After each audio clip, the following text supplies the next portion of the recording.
Welcome to the Undrafted podcast. The best players, sometimes the best players go undrafted. All right, so the NHL segment. Vancouver Canucks head coach Bruce Boudreau has been fired. The Canucks currently sit outside the playoffs with an 18-25-3 record. And honestly, I had high hopes for them going into the season. I thought they were going to be a playoff team. How do you guys feel about them firing their head coach? I know you did, because at the beginning of the season, we got into a very big debate. You were saying the Canucks were definitely a playoff team. I was saying that there was no shot they were going to make playoffs. And I just like to say, I liked them, man. They looked like they were going to be good. They had Pettersson, Hughes. Mm-hmm. They got Demko, good goalie, supposedly. On paper, they're a very good team. They're a very talented team on paper. Do you think that's the organization, or do you think that's... What do you think that is? I mean, it could be a coaching thing. It could be a culture thing. They haven't been good for years, so they've also had really bad contract talks go on with JT Miller, Bo Horvat this year. He's on the deadline right now, so it'll be interesting to see where he ends up. Is that on the trade block? Oh, yeah. Yeah, he's definitely on the trade block. I think I think a lot of teams could go for him. I think Rangers could definitely be a possibility for him. Also, maybe like a young team like Ottawa, but I really see a team that can be a Stanley Cup contender go after Bo Horvat. I mean, I don't think the Canucks should re-sign him, and if they do, they're going to be crazy in cap. Like, they're going to be down bad in cap space. They got, I mean, you said it before, JT Miller, Pettersson's going to look for a huge contract. Who knows what's going on with Demko? I mean, he's still young, pretty bad season, but... Pettersson's about the only bright spot they have right now. Yeah, I'm happy for him. He's doing actually pretty good for them. Why? He's a young guy? Yeah, young guy. He's supposed to be a star, but yeah, he hasn't been that yet. He's finally turning into one this season. Yeah, How old is I he? think he's having a good season. 23? Okay. He's So, young. yeah, He's NHL lifetimes are a lot longer than Yeah. usual sports lifetimes, so But he should be if going he's into his prime. having a good season at 23, that's pretty good. To go back to the whole Bo Horvat thing, he's getting older too, so, I mean, how do you judge his contract based on that? Like, are you going to sign him, like, a huge deal, or are you looking for, 3 years for a contender? I mean, it depends on the team. Who Yeah, gets it him. depends where he ends up, I guess. And who knows? I mean, like, Colorado could definitely be in the jump for him too. I mean, with Yeah. Nathan McKinnon going down for most of the season, no Landeskog. I mean, I adding mean, Bo Horvat would be huge. there's probably a lot of teams in the hunt for Bo Horvat then, especially because he's young and he's already a star. So like, you could get him for like just a year or two, or you could get him For less. as a rebuild team. Like, you could get him whether you're trying to win this year or you're trying to rebuild. Exactly. I agree with that. Yeah, going back to Bruce Boudreau, though, I think this change definitely needed to happen. They needed to switch something up with the Canucks. But it looks like they're going to be tanking for Bedard this year. I mean, I don't know much about their coach, but I mean, Canucks got to change something up sooner or later. You think the They've Canucks been- have They're tanking for 3 straight years. The kid just got his driver's license. Come on. No, I mean, I think the Canucks' best bet is to tank, but I mean, if you're tanking, bro, how are you not going to get Bedard? And Canucks, I mean, obviously have won games, and there's definitely worse teams than the Canucks. Like, the Ducks are terrible, Canadians are terrible, Coyotes are terrible. I mean, there's a lot worse teams than the Canucks. That's where the lottery comes into play, though. Fair. So they could get lucky. True. I agree with that. Yotes are on the up. They have promise. I mean, I don't want to hear Yotes and Promise in the same sentence. Never. Dude, they've been bad for too long. If they gotta get start Bedard turning this around. year, I will agree with you. I mean, There you go. I just think hockey's not meant for the desert. Dude, they're playing at a college stadium Oh my goodness. only sell out like 10% of the place. Oh my god, that's embarrassing. Poor Yotes, man. I mean, if I went to Arizona State, I would go to every game. That'd be so fun. Like, You with probably you guys, like, getting drunk and, like, just walking over, and then, like, you could stumble back to the dorm. Like, that's so cool. Yeah, that's That so is cool. sick. That is sick. Good little plus going on over there at Arizona. Yeah, I guess. All right, we ready to move on? Yeah, let's talk about something else. So today, Johnny Gaudreau's teammates prepared him for the booze and returned to Calgary. There's a clip I wanted to show you guys. Should I pull it up now? Yeah, pull it up. Is it the clip I think it is? I think so. Yeah, the clip will be like right here.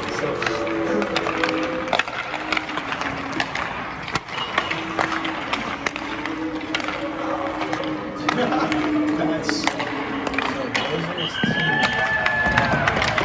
That's funny. Those are his So team- what? That was just at practice, and Yeah, so today's their first game, or his first game back in Calgary after he left to go sign with Columbus in the offseason. Got a big contract there, $9.75 million a year for 7 years. When he left, he had nothing but good things to say about the city and just wanted to go home. But then he turned down contracts from Jersey and Philly, which is where he's from. So it's a weird situation. That's weird though. Like, why would you turn that offer down if you wanted to play closer to your hometown, and then you sign with Columbus, who's probably a top 3, top 4 worst teams in the NHL? yeah, I mean, it was clear to say Johnny Gaudreau did not want to go back to Calgary, but like the way that unfolded, that whole trade with like Jonathan Huberdeau, I feel like it just messed up a lot of chemistry like all around for every single team. Like, I don't know. I think it just ruined a lot for each organization and nobody benefited. And if I think Johnny Gaudreau stayed with Calgary, they would just be a powerhouse in the NHL. I agree. True. I think so, And too. Kachuk would have stayed. That video's funny because it's like at practice that day, his teammates are just practicing getting booed, so he's not rattled when it happens to him. Yeah. All I'm saying is, how can you like blame the man? He got paid. Like, every player has the right to get paid. He doesn't have to go to a contender. It's his right. He can fucking just go chase the bag. Yeah, but like He can do what he wants, but I think the problem is that like he was drafted by Calgary, like beloved by Calgary, like. Bro, you know And what- then, but the thing is, like, he could have just said, "Oh, I just want a new look," you know what I mean? But he said he wanted to go back and play at his hometown, or like at home, and then Closer. declined offers from home, Yeah, and then went to Columbus. Yeah. Like that. That is what. Like, I would be mad if I was a Calgary fan too. Not that like he should get hate for it, because Yeah, he whatever, was do a what you gross want. fan. But like, I get it, you know. Yeah. But as a Calgary as a Calgary fan, would you not be happy like seeing that? Like, okay, yeah, you left Johnny Gaudreau to go to Columbus, but like you're also getting Huberdeau back to Calgary, like, which is crazy. Kachuk in the trade. He signed. Johnny Gaudreau signed as a free agent.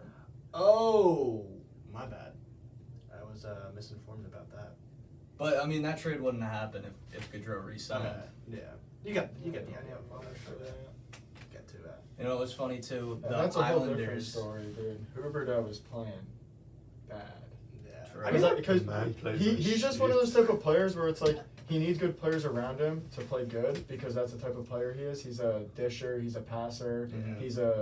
he sets you up, he's a playmaker, and they just haven't had the pieces around him at least like executing what he's good at. So he's looking bad this season, honestly.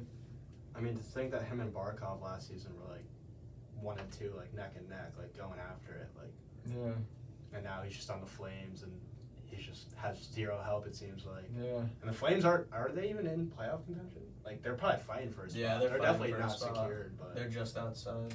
and like, Fighting dude, with the Avs. and like Markstrom had a career year last season, and now he's just not doing good. They got like Halleck, I think that's his name, and he's doing a lot better than He's playing good. He's doing a lot better than Markstrom. Fun fact, whenever Halak's playing in net, I always bet for the Flames. But when he's not, I always bet against the Flames. I think it's Vladar. Bolivar lock right there. You know, it's funny too.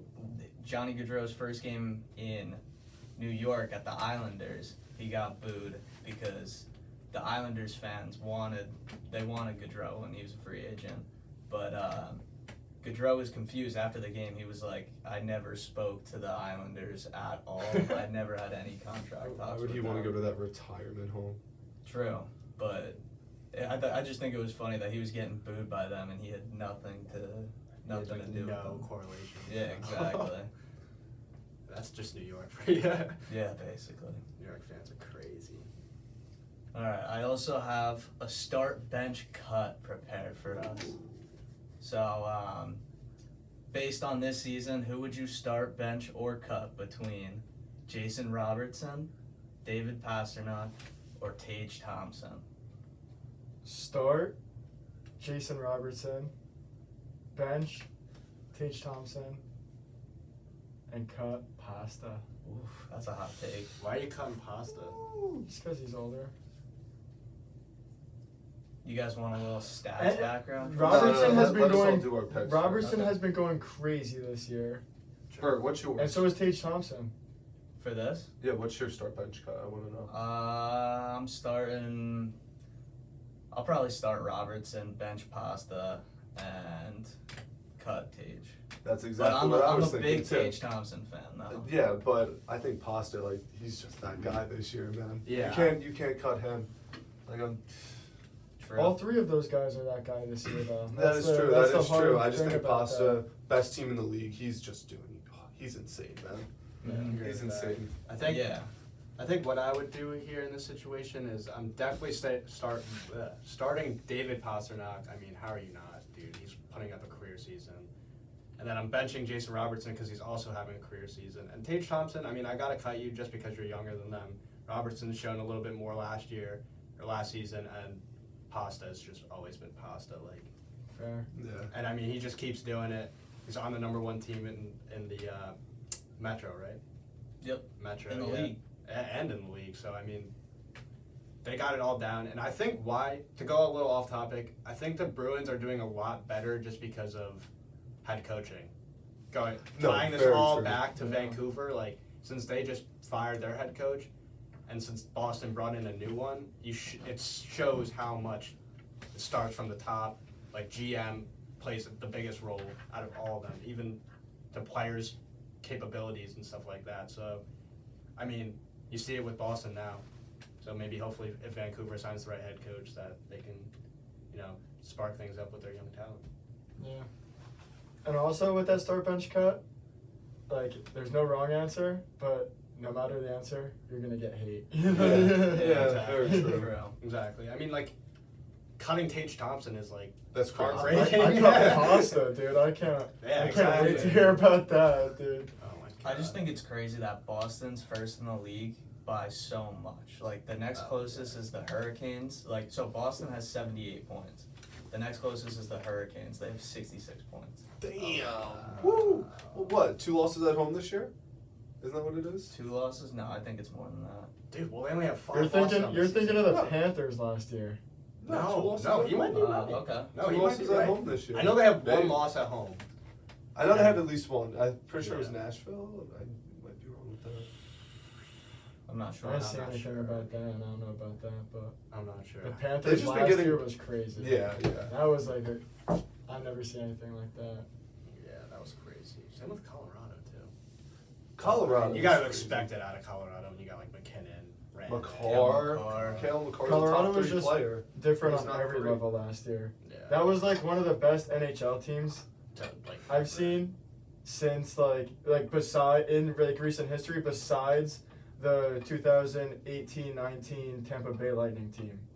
Fair. What's awesome about that team is they had the best record in NHL history by far, like statistically, Mhm. and then got swept first round of playoffs. By the Canadiens. Columbus. Oh, Columbus. Yes. Mhm. Wasn't Isn't that the that year crazy? the And they weren't even that good that year. Wasn't that the Isn't year that crazy? Canadians won the cup, or was that the Blues? That was the Blues one that year. Ah, okay. Wow, what a crazy year. And Yeah, like looking right? back on that, like Blues are such an average team. Like Yeah. they're not even. They really caught on fire in the right time. Exactly. Yeah. When that mattered most. Unlike Conklin's Giants. I mean, a lot of it too. Like they're all pros. Obviously, some are more skilled than others, but a lot of it, like the Bills are super good, and like the Bengals are super good. That could go 50-50 all the time, but the Bengals have been heating up. Mhm. Just because I feel like it's in their culture now. It's about like all these guys are so skilled and they're all pros that it's like sometimes all it takes at this point is just like buying in. Like if everyone on our team truly just buys in and sticks to it, then you can make a run like that. I think confidence is also like a huge part of that as well. Like having a coach that actually trusts you. Like you see it in like Baltimore with Lamar. Like he'll say, like it's Lamar's call on 4th down. You know, like things like that. I think just like give your quarterback so much confidence. It makes them start playing at a different level. Yeah. Just like Mahomes, exactly. Like that bond he has with Andy Reid.